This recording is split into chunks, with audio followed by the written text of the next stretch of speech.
हरियाणा की राजनीति में जहां भारतीय जनता पार्टी तीसरी बार काबिज तो हुई, लेकिन भारतीय जनता पार्टी की मुश्किलें खड़ी करने के लिए अब भारतीय जनता पार्टी के वरिष्ठ नेता सामने आ रहे हैं। एक तरफ भारतीय जनता पार्टी के प्रदेश अध्यक्ष हैं मोहनलाल बड़ोली, जिन पर दुष्कर्म के आरोप लगे हैं और आरोपों के चलते हिमाचल में एफआईआर भी दर्ज मोहनलाल बड़ोली के खिलाफ करवा दी गई है। मोहनलाल बड़ोली ये कहते हुए नजर आते हैं कि दुष्कर्म के उन पर झूठे आरोप लगाए जा रहे हैं। ऐसा कोई भी जो मामला यहाँ पर बयानों के जरिए दर्शाया जा रहा है, ये कुछ भी उनसे जुड़ा हुआ नहीं। जहां मोहनलाल बड़ोली ये सफाई देते हैं, तो वहीं दूसरी तरफ भारतीय जनता पार्टी में नाराजगी का दौर भी देखने को मिल रहा है।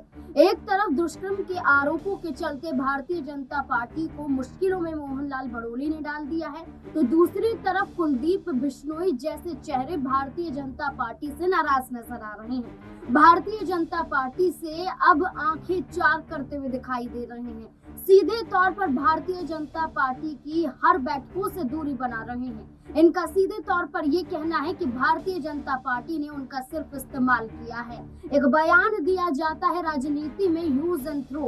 कुलदीप बिश्नोई का इस्तेमाल कुछ इसी आधार पर हुआ है और कुलदीप बिश्नोई कहते हुए नजर आते हैं कि भारतीय जनता पार्टी में जाकर उन्होंने सबसे बड़ी गलती कर दी। इसके कारण नजर आते हैं कुलदीप बिश्नोई को 2024 के लोकसभा चुनाव में भारतीय जनता पार्टी ने हिसार से टिकट नहीं दिया।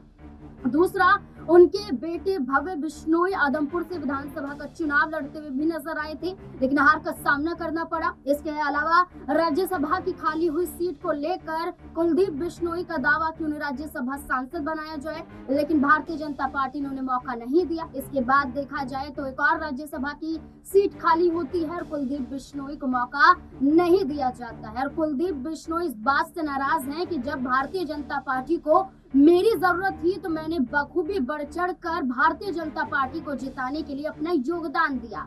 हरियाणा से निकलकर मैं राजस्थान तक पहुंचा और राजस्थान में बिश्नोई समुदाय के बलबूते लगभग भारतीय जनता पार्टी 20 से 22 सीटों को जीतते हुए नजर आई। लेकिन भारतीय जनता पार्टी ने कर्ज अदा करने के बजाय कुलदीप बिश्नोई का इस्तेमाल किया और उन्हें एक साइड फेंक दिया गया। इस आधार पर उनके अब व्यक्तिगत रूप को देखा जा रहा है। अब ऐसे में ये कहा जा रहा है कि कुलदीप बिश्नोई भारतीय जनता पार्टी के हर फैसलों से दूरियां बना रहे हैं, बैठकों से दूरियां बना रहे हैं। अब क्या फैसला लेते हुए नजर आएंगे? क्या भारतीय जनता पार्टी को छोड़ने का विचार बनाते हुए नजर आएंगे? और क्या मोहनलाल बड़ोली पर लगते आरोपों के तहत क्या भारतीय जनता पार्टी उनके खिलाफ भी क्या कोई बड़ा फैसला लेती हुई नजर आएगी? आपको क्या लगता है? अपनी राय कमेंट सेक्शन में जरूर देखते रहें स्पिन 9 न्यूज। धन्यवाद।